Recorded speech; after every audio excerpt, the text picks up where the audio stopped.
لیکن اب Al-Qassam brigade جو حماس گروپ ہے اس نے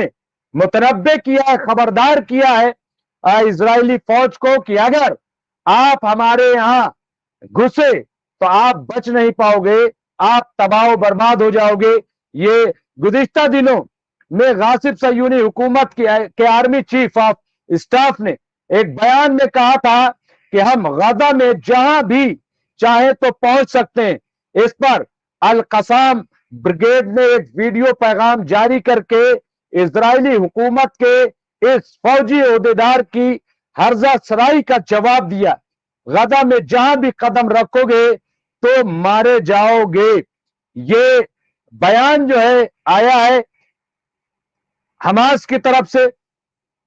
اور اس سے اندازہ لگایا جا سکتا ہے کہ حماس ابھی بھی بہت مضبوط ہے۔ میں جب یہ بات کہتا ہوں تو اس لیے کہتا ہوں کیونکہ اسرائیل کو یہ لگ رہا تھا، آئی ڈی ایف کو یہ لگ رہا تھا کہ غزہ میں جو حماس گروپ ہے یا جو ان کی حکومت رہی ہے یہ بہت معمولی سی لوگ ہیں، ہم جائیں گے ایک دو ہفتے میں ان کو فنش کر دیں گے اور اس کے بعد پورے غزہ پر قبضہ کر لیں۔ یہ ان کا منصوبہ تھا، یہ ان کا ارادہ تھا، اور یہ سمجھ رہے تھے کہ اس میں ان کو بڑی کامیابی مل جائے گی، لیکن ایسا ہوا نہیں۔ ان کی سوچ جو ہے وہ پائے تکمیل تک نہیں پہنچ سکی۔ یہ جو ارادہ رکھتے تھے، انہوں نے جو خواب دیکھا تھا اور انہیں لگ رہا تھا کہ بہت آسان ہے، لیکن ایسا ہوا نہیں۔ سب سے پہلے تو یہ کہ خود حماس بہت اسٹرانگ ثابت ہوا، اور ایک چیز اور، اگر حماس اتنا اسٹرانگ نہ ہوتا اور حماس کا بیک اپ نہ ہوتا تو 7 اکتوبر کو جس طرح سے حماس نے جوابی کارروائی کی تھی، اور جس طرح سے پہلے ہی یعنی اسرائیل کے غلط قدم اٹھانے سے پہلے ہی جس طرح سے حماس نے کارروائی کی، بڑا واویلا مچا تھا، بڑا ہنگامہ مچا تھا کہ یہ دہشت گردانہ حملہ ہے، یہ آتنکوادی حملہ ہے، حماس نے آتنکوادی حملہ کیا۔ حالانکہ یہ بعد میں بحث غلط ثابت ہوئی، کیونکہ یو این او نے یہ کہا کہ یہ جو حملہ ہوا ہے 7 اکتوبر 2023 کو، تو یہ حملہ جوابی کارروائی ہے، کیونکہ جب آپ مسلسل کسی کو پریشان کریں گے، کسی کو ماریں گے، کسی کو اریسٹ کر لیں گے، تو ظاہر ہے کہ اس کا رد عمل تو ہوگا، اور وہی رد عمل یہاں پہ دیکھنے کو ملا، تو اس لیے اس کا جواب مل گیا۔ لیکن یہ بات الگ ہے کہ اب بھی دیکھیے، اور اس پہ میرے خیال سے کوئی اعتراض نہیں کرنا چاہیے، اگر اسرائیل کے لوگ، اسرائیل کا پکش، اسرائیل کے حامی اگر یہ کہہ رہے کہ حماس دہشت گرد ہے، حزب اللہ دہشت گرد ہے، ایرانی جو فوج ہے وہ دہشت گرد ہے، حوثی دہشت گرد ہے، عبد الشابی دہشت گرد ہے، تو ظاہر ہے کہ یہ ان کا حق ہے، یہ انہیں ضرور کہنا چاہیے۔ لیکن دوسری طرف یہ بھی